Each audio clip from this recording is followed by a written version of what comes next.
Artisan du verbe, gardien de la tradition orale, arbitre des conflits sociaux, généalogiste.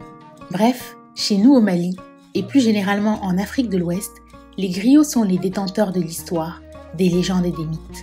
Et oui, chers amis, l'activité du griot n'est pas réduite à tirer parti de son art musical et de sa voix, comme le dit si joliment Djibril Tamsir Niane. Traditionnellement, le griot est un conseiller des puissants, le détenteur des constitutions des royaumes, et ce par le seul travail de sa mémoire.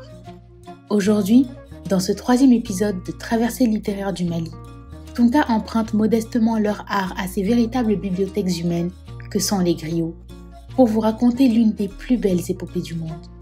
Oui, l'une des plus belles épopées du monde, celle de Soundiata Keïta, fondateur de l'Empire du Mali, personnage mystérieux et mystique dont tous les secrets ne pourront jamais être entièrement révélés.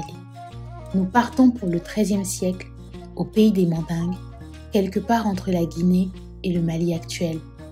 Bienvenue sur Tounta, vous écoutez Traversée littéraire du Mali par Adey Fofana.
Un jour, un chasseur se présente au roi Naré Magan, le père de Soundiata Keïta, réputé pour sa beauté, mais aussi pour sa bonté. Il a chassé du gibier sur les terres du roi et il est venu lui apporter sa part, comme le veulent les coutumes. Le chasseur se trouve être originaire du Sangaran et il détient la capacité de lire l'avenir. Il dit alors au roi : « Je vois venir vers ta ville 2 chasseurs. Ils viennent de loin. Et une femme les accompagne. Oh, cette femme, elle est laide, elle est affreuse. Elle porte sur le dos une bosse qui la déforme. Ses yeux exorbitants semblent posés sur son visage. Mais ô mystère des mystères, cette femme, roi, tu dois l'épouser, car elle sera la mère de celui qui rendra le nom du Mandingue immortel à jamais. L'enfant sera le 7e astre, le 7e conquérant de la terre. Il sera plus puissant que Djoulou Karaneini.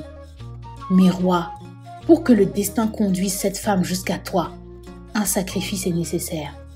Tu immoleras un taureau rouge, car le taureau est puissant. Quand son sang imbibera la terre, rien ne s'opposera plus à l'arrivée de ta femme. Voilà, j'ai dit ce que j'avais à dire, mais tout est entre les mains du Tout-Puissant. Puis il fit ses adieux au roi et disparut. Ce dernier n'oublia jamais les paroles prophétiques. Un jour, ces dernières se réalisèrent. 2 chasseurs se présentèrent au roi, accompagnés d'une femme au visage caché par son foulard. On pouvait néanmoins voir la bosse dépassée de ses vêtements. Le plus âgé des frères s'approcha du roi et lui dit : « Nous saluons le roi Naré Magan et son entourage. Nous venons du pays de Do. Mais mon frère et moi sommes du Mandingue. Nous sommes de la tribu des Traoré. La chasse et l'aventure nous ont conduits jusqu'au lointain pays de Do, où règne le roi Do Mansan Nyemodiara. Je m'appelle Houlamba et mon frère Oulani. La jeune fille est de Do. Nous l'apportons en présent au roi, car mon frère et moi l'avons jugée digne d'être la femme d'un roi. » Il se trouve qu'un buffle extraordinaire terrorisait les habitants du dos. Le roi du dos avait promis une récompense aux chasseurs qui tueraient le buffle. Les deux chasseurs tentèrent leur chance. Ils rencontrèrent alors une vieille dame qui leur confia être le fameux buffle recherché. Elle voulait se venger de son frère, le roi, qui l'avait privé de sa part d'héritage. Elle expliqua alors à l'un des chasseurs comment parvenir à la tuer, ce que personne n'avait réussi à faire jusqu'à présent, à une seule condition. Elle lui dit : « Le roi du dos promet la main de la plus belle jeune fille du pays au vainqueur du buffle. Quand elles seront toutes rassemblées, tu choisiras la plus laide. Elle s'appelle Sogolon Kedju. Elle est bossue et c'est mon double. Elle sera une femme extraordinaire si tu arrives à la posséder. » Mais Sogolon se refusa au chasseur. C'est ainsi qu'il entreprit d'en faire l'épouse du roi, ce qu'elle accepta. Mais durant la nuit de noces, le roi échouera également à la posséder. Même son double ne put pas maîtriser celui de la femme buffle. Toutes les recettes des plus grands conseillers du roi n'eurent aucun effet. Sogolon ne voulait pas céder. Un soir, par une ruse, le roi Naré put enfin posséder sa femme. Ce même soir, Sogolon conçut. La première épouse du roi, Sasuma Berete, ne put contenir sa jalousie. Elle n'en pouvait plus de voir Sogolon se pavaner avec sa grossesse. Elle avait déjà un fils. Allait-il être déshérité au profit de l'enfant de cette femme laide et bossue ? Hors de question. Sogolon accoucha d'un petit garçon, l'enfant lion, l'enfant buffle, Sundiata. Et les problèmes commencèrent. Le roi Naré mourut. Sundiata, lui, grandissait. Mais Sundiata ne savait toujours pas marcher. Comment confier le trône à un impuissant des jambes ? Sasuma Berete se mit à persécuter Sogolon. Elle exila Sogolon et son fils dans une arrière-cour du palais. Un jour, cette dernière manqua de condiments. Elle alla quémander des feuilles de baobab chez sa rivale. Celle-ci l'humilia et se vanta des compétences de son fils. « C'est lui qui allait me cueillir des feuilles de baobab », lui dit-elle. De retour dans ses appartements, Sogolon se mit à fustiger son fils, le traitant d'incapable, coupable de l'affront qu'elle venait de subir. C'est cet affront qui sera le déclencheur de la force de Sundiata et qui lui donnera le courage de se mettre sur ses jambes et de marcher. Dès lors, le comportement du peuple à l'égard de Sundiata changea, car l'homme craint la force et manque souvent d'intégrité. En un rien, tout peut basculer. Quant à Dankaratouman, le fils de Sasuma Berete, il était ce qu'il y avait de plus effacé. Bref, un prince de seconde zone. Sa mère ira jusqu'à tenter de tuer Sundiata, sans succès. L'homme n'échappe pas à son destin, et nul ne peut aller à l'encontre de ce qui a été décidé dans les cieux. Sogolon, la sage, décida alors de quitter le pays avec son fils Sundiata, afin de le protéger de la méchanceté de Sasuma Berete. Au même moment, Dankaratouman, le frère de Sundiata, entreprit de mener une expédition délicate auprès du puissant roi de Soso. On ne le présente plus, le grand Sumaoro Kanté. Il décida alors de mettre Balafaseke, le griot du défunt roi, mais aussi celui de Sundiata, à la tête de cette expédition. Une manière habile d'enlever à Sundiata le griot que lui a laissé son père. Le fils de Sogolon entrera alors dans une colère noire et ira défier son frère, avec à ses côtés Mandebori, son autre frère. Ce dernier dira alors à Dankaratouman : « Frère Dankaratouman, tu nous as enlevé notre part d'héritage. Chaque prince a eu son griot. Tu as enlevé Balafaseke. Il n'était pas à toi. Mais où qu'il soit, Bala sera toujours le griot de Diata. Et puisque tu ne veux plus nous sentir auprès de toi, nous quitterons le Mandé et nous irons loin d'ici.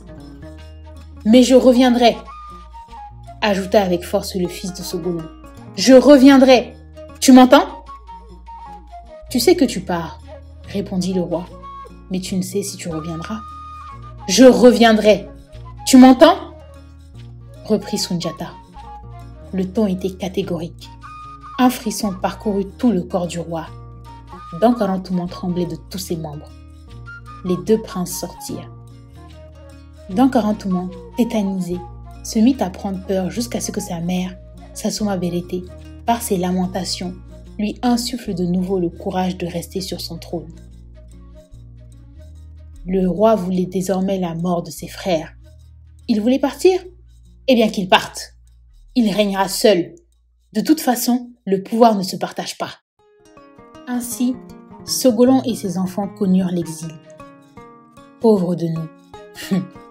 Nous croyons nuire à notre prochain, alors que nous travaillons dans le sens même du destin. Notre action n'est pas nous, car elle nous est commandée. Sasuma Belete s'est crue victorieuse, car Sogolon et ses enfants ont fui le Mandé. Leurs pieds ont labouré la poussière des chemins. Ils ont subi les injures que connaissent ceux qui partent de leur patrie. Des portes se sont fermées devant eux. Des rois les ont chassés de leur cour. Mais tout cela était dans le grand destin de Sundiata. 7 années sont passées. 7 hivernages se sont succédés. Et l'oubli est entré dans l'esprit des hommes. Mais le temps, d'un pas égal, a marché. Les lunes ont succédé aux lunes dans le même ciel. Les fleuves dans leur lit ont continué leur course interminable. Ainsi s'achève cette première partie de l'histoire de Soundiata Keita. Quelle en sera la suite ? Pour le savoir, rendez-vous vendredi prochain dans la deuxième partie de l'épopée de Soundiata Keita. N'hésitez pas à vous abonner, à activer la petite cloche de notification pour ne rater aucun nouveau podcast et à nous laisser vos commentaires. C'était Traversée littéraire du Mali par Adaï Fofana.